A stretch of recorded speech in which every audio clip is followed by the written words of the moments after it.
everyone. This is Renee Rentmeester. I'm the creator and executive producer of the Cooking Without Looking TV show. And today we have a very special person. We have Brianna Scerenscko. Sorry, I promised myself I was going to get it right. Scerenscko, how are you? I'm good. How are you? Thank you for having me. Of course, of course. Tell us a little bit about yourself. Sure. Well, I've been blind since birth. I was born at 23 weeks, 5 months early. Wow. Because of the high levels of oxygen in the incubators that is needed to keep the babies alive, it damages the retinas and causes some issues with the blood vessels and causes the retinas to detach. Now they cover the baby's eyes, so there's less of a chance of that happening. But I Well, guess 29 years ago when I was born, they didn't know that. So but they sort of did, because a lot of the people who were born in the 50s and 60s, that was a problem because those incubators were new. And it took mhm. them all those years to understand that. Even Stevie Wonder, he's got the same thing. That's why he is blind. Oh, I didn't know that. Okay. Yeah, yeah, yeah. But that, you know what? That just, in a way, makes me a little angry because all those years that they had to Yeah. figure it out. But anyway, let's move on. I want to stop it here. So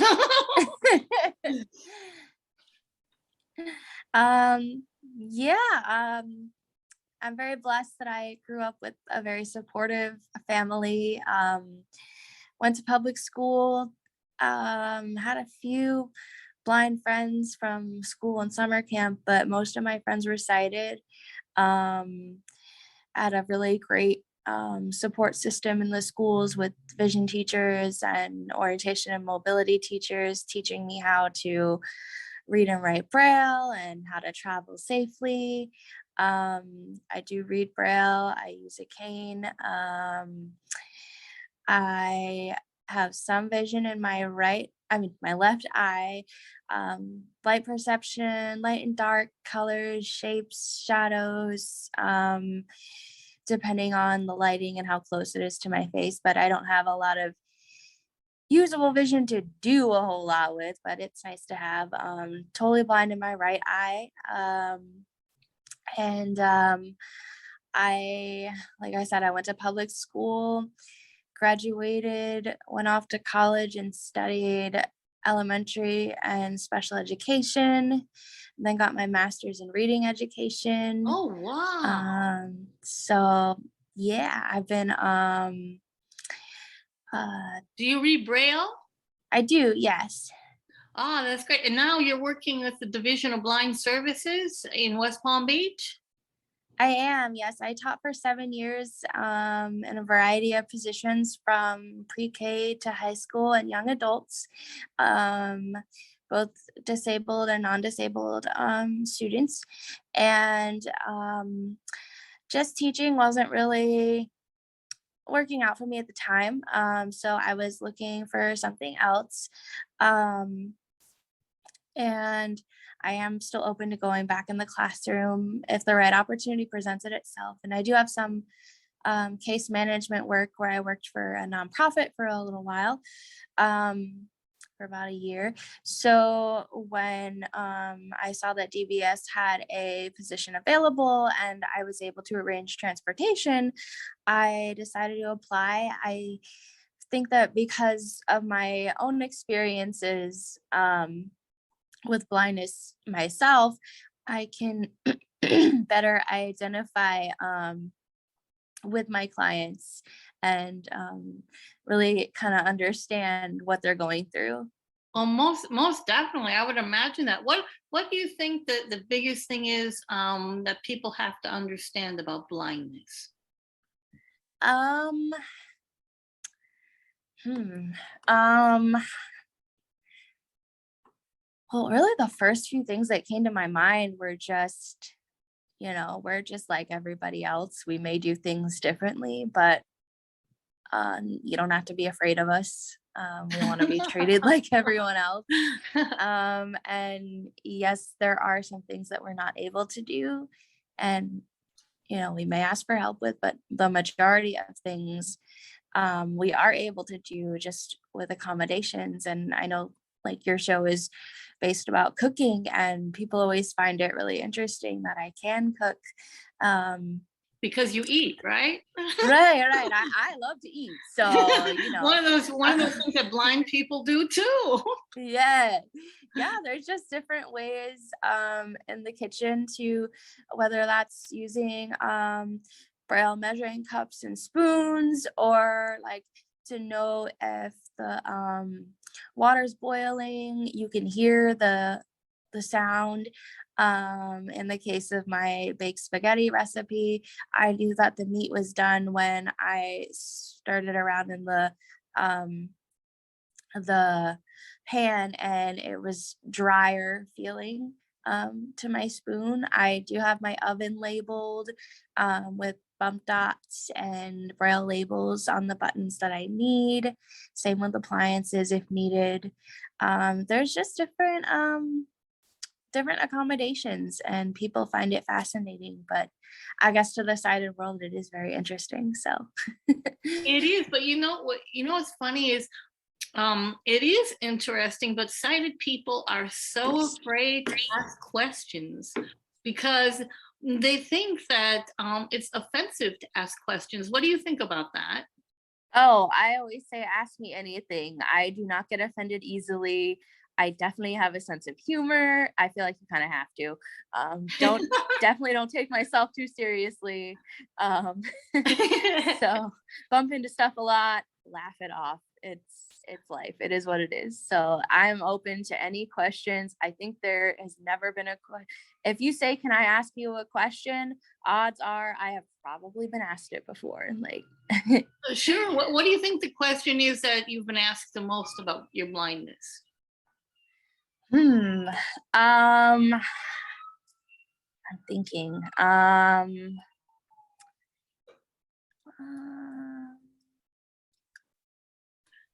Well, you said about the eating or about the cooking. What do they think about that? Like, are they worried you're going to burn yourself or something?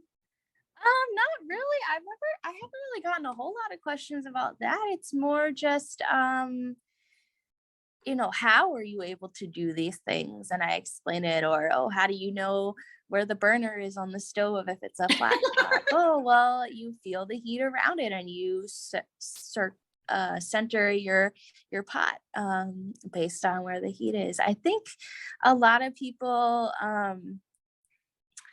I get a lot of the question of, do you have any usable vision? And like I explained earlier, I explain what it is and how it works. And people always think it's awesome. And I'm like, yeah, it's pretty cool. It's life. Well, that is great because you have it sounds like you've got like a really great sense of humor and things. What is the funniest thing that's ever happened to you because of your blindness? um, hmm, um, funniest thing. I'm putting you on the spot here. I'm trying to think. Um, why my mind is blanking right now, but Oh, that's I okay. I think I'm trying. Probably. Um, I always find it really funny when people ask me to like look at something, and I'm like, I can't. I'm blind, and then they feel really bad, and I'm like, no, like it's fine, it's cool. I'm not offended at all. I think Um, I think the funniest thing is for my 21st birthday, my parents always promised to take me to Las Vegas, and they delivered on that promise. And Oh. um, I went to order a drink at the bar, and my dad was with me, and the guy says, "Oh, is she with you?" And he goes, "Yeah, she's my daughter." And he goes, "Oh, well, she needs to be cut off." And he was like, "Why? She's had one drink. Like, there's nothing wrong with her." And he was like, well, she's not making eye contact with us. And Oh my no. dad, my dad still tells this story to this day. Um, and my dad goes, well, sir, she's blind. And I piped up and I said, yes, I'm sorry, you're not going to get any eye contact with me, but I promise you, I've barely drank anything. I'm fine. Like, and he was like, oh, well, that's not cool because eye contact is how we know if someone has had too much. And I said, Oh well, my you're not going to God. get that from, anyone who's a total blind person. And he was like, I'm so sorry. And I was like, it's okay. It's okay. Really. It was just really funny. So Well, that's really wild. I've never even heard of that. I never thought about that. I was a bartender in college for like a year, but I never thought about the eye contact part. I mean, me like either. somebody No. wobbling around maybe. Or if you were like walking into things or whatever. Right. Well, Yeah, how I did never you thought of it either. I know. Well, you know what? I've been to Las Vegas and I found it hard to get around being a sighted person. How did you find how did you find it getting around? What was that like? Well, I mean, I was with my family a lot, so I just walked with them. Sure. Um, in general, if I'm familiar with an area, then I get around fine, although I do tend to bump into things. Like my house, my work, I do not need my cane around for those. I get that question a lot. Do you use your cane around your house? I'm like, no, I don't need to. That said, I still will bump into things. But if I'm in an unfamiliar area, I'll either ask for directions, ask for help, or ask for sighted guide, or I'll just find it myself, then find where I need to go What a myself, and concept. and it's all good. Well, tell us a little bit about your job at the Division of Florida Division of Blind Services. Sure. So I'm a DBS counselor, vocational rehabilitation counselor. Um, I mostly work with ages 13 to 18, the transition group of kids, so the kids in middle and high school. Although I do have a good number of adult clients now, that are either working or looking for work. And our main goal is to help blind people obtain and maintain employment, whether that's helping them job search or create a resume, to taking classes with a local nonprofit that we contract with, the Lighthouse for the Blind, to maybe gain computer skills or independent living skills, cooking and cleaning, or if they're a teenager, just getting them out in the community with other teenagers who are blind in our area and teaching them how to travel, how to interact with people, that they can do these things, despite their blindness. So. So, what is the biggest hurdle you have in trying to get an employer to employ a person who's blind? Speaking from my own personal experience, I have been on hundreds and hundreds of interviews. Um, and I think a lot of people just have preconceived notions about what we can and can't do. And even when we explain it, they still don't seem to either understand or They are don't willing to believe let you. us, yeah, willing to let us try um, to do the job. I think it's just people's assumptions, people's preconceived notions, and not willing to learn what really anyone with a disability can do and what they're capable of. And I would like to say that there's no discrimination in this world nowadays, but unfortunately, there is a lot, especially with those who are visually impaired.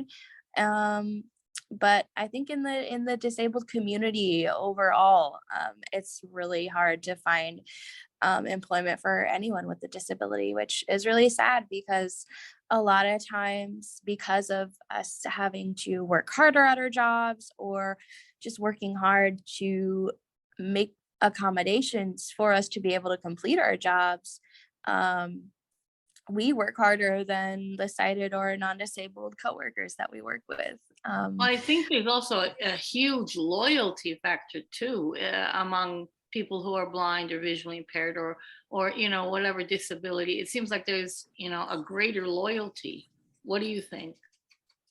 Yeah, I mean, um, especially if an employer is willing to give you a chance, that just means so much to me personally. And I think I can speak for most disabled people with any kind of disability, whether it's physical or mental or maybe a learning disability, just to have an employer willing to look past your disability and see not what you can't do, but what you can do. Um, it means so much to me, and I'm sure I can speak for everyone when just being able to have being given that chance, like it means a whole lot to me. Oh, most definitely. That's wonderful. Say, so you are you a cook or are you a baker? Which one are you more? Um, well, I tell it honestly, I don't do a whole lot of cooking and baking that much just because my dad's a chef, so I don't Oh really need my. to. Oh, you're Um, cheating now. but I tell you, I do like cooking for other people. I don't like so much cooking for myself. I I don't know. It's just not as fun or as enjoyable, but I do like being creative and trying different recipes. But I do get more excitement over um just being able to bless people with food and with a meal and just being able to entertain them in a way. I think um, being a person who's very artistic, I sing and play piano and guitar, and I think cooking kind of falls into the being artistic and creative category, and they kind of go together. So I Most just definitely. enjoy making people happy. And even the other week when I made the baked spaghetti, that was actually not a well, I kind of planned it in advance. My parents were going to be out of town, and I wanted to surprise them so that they didn't have to come home and make dinner or pick up dinner. And so the day before they were supposed to come, I just prepared everything in advance and we just had to bake it um, in the oven. And my dad really enjoyed that he didn't have to cook that night. So, um, Well, tell us, give us your recipe for your baked spaghetti. You were cooking without looking's recipe of the day yesterday, and people can go catch that recipe at www cooking without looking TV. I'm sorry, www cooking.cookingwithoutlooking.tv.wordpress.com, and they can go to the blog and they can find your recipe for baked spaghetti. But tell us what it is.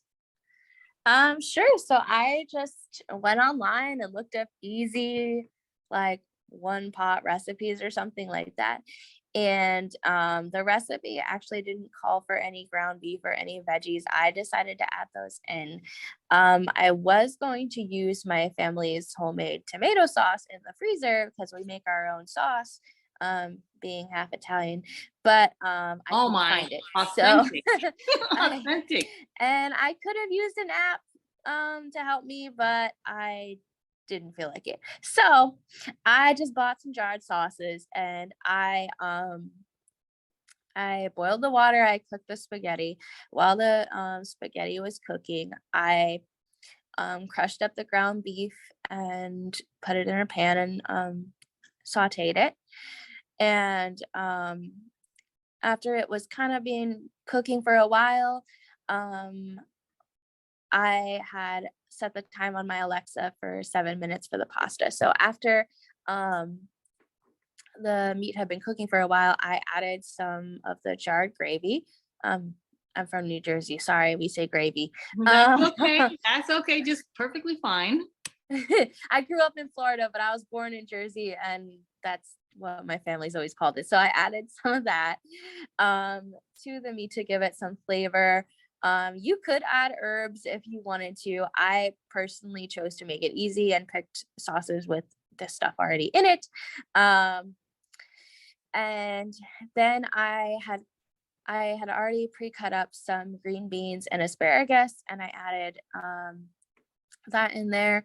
You typically want to blanch the asparagus, which is you put it in some hot water, let it boil for a few minutes, and then put it in cold water to make it cool off, but stop cooking so that it don't have to cook it as long. But I didn't do that because I figured it was going to be baking in the oven and it would cook. So I added my cut asparagus and green beans to the meat mixture and added the rest of the sauce. I let them saute, and as I was letting it saute, I was stirring it around, feeling that the meat was drier to the touch of my spoon, so I knew that was done. And every time I would check the veggies, they either were a little crunchy, so I knew they weren't done. So as that was sauteing, I strained the pasta and scooped it into a pan.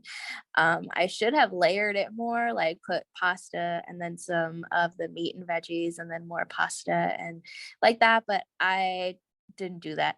But anyway, I put the pasta in, and then I put the um meat mixture and veggies layered on top, and then I added the rest of the sauce, added another or no, then I added a layer of ricotta cheese on top of that in the pan. And then I added a 3 cheese pasta sauce, a whole jar of that on top of that. And I topped it with mozzarella and left it in the pan in the fridge till we were ready to eat it and bake it, and baked it. And it came out really well. And I was pretty proud of it. Like I said, next time I'll layer it better. Um, Well, but it all sort of comes together anyway. So, yeah, yeah, as my mom used to say, it all comes together on your fork and in your stomach. So, yep, that's true. so let me see. What kind of philosophy do you have about living with your blindness that you want others um, to understand? um,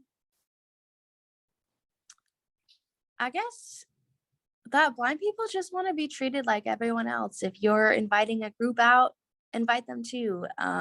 If you're I've even had trouble volunteering with organizations because people don't think I can do anything or are Oh my nervous to let me do gosh. anything. So if you have someone that just wants to volunteer, like let them let them do it and let them figure out how they can do a task. If you're um uh, out with a bunch of friends, maybe invite that disabled person with you. They want to hang out with people just as much as um, anyone else, and they're usually very hard workers, and they're usually a lot of fun to hang out with and a lot of fun to be around. Um, and if they need help, they will ask for it. But also, if you think they might need help, ask them. If they Don't say, just no, I grab don't them. need help, then they don't need help. But if they say, yes, thank you for asking, then you can help them. But don't just assume they need help. But also, if it looks like they need help and they're not asking, then ask them, because sometimes they might be afraid to ask for help or they don't know how. A lot of blind people will struggle with self advocacy, which is definitely something I had to learn over the years. It's definitely something that doesn't come naturally to me. Um, but I've had to learn it over the years with jobs, with school, with Tell us a little bit arrange. about that. How did you learn self-advocacy, and explain a little bit for our audience what that is? Sure. I mean, the way I define self advocacy is more um just advocating for yourself and letting people know what you need and then working to get that. Whether that's a ride somewhere. That's definitely a struggle for me when I don't have a friend or family member or access to public transportation, finding a ride somewhere, having to um continuously ask people for rides can be frustrating, but it's just what I have to do. If if you're in school and you need a specific accommodation, extra time on maybe a test, get with the resources that your school offers to allow you to have that accommodation, and then talk to your teacher, your professor, whoever about that accommodation so they understand it. If you need an accommodation at work, same thing, talk to your supervisor, tell them what you need. Even just something as simple as I was out to dinner few months ago with a group of friends, and there wasn't a lot of room on the table, and I wanted to scoop my what I was taking home into the to-go box, and I was trying to figure out how to do it independently. And I was thankful that a friend of mine asked me, can I help? And I said, yes, please. I was going to ask you for help. So even just something as simple as that. So I hope that answers your question. No, it does. It was great, Brianna. Well, Brianna, if someone wants to reach out to you, how do they contact you? Sure. Do people usually do email or phone or social Whatever media? you want, whatever's good for you. Well, my email address is capital MS period, capital BRIANNA, Miss Brianna 1206 at gmail.com. You can tell I work with kids.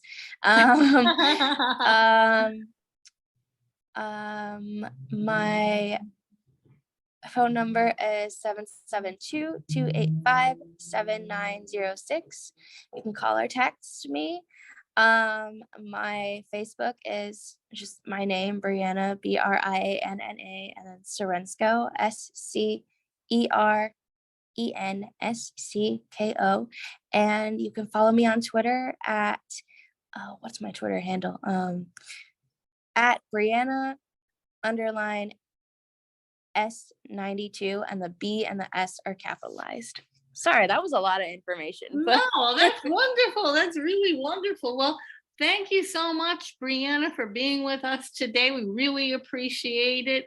You've got a great attitude. You're like sunshine here. So thank you.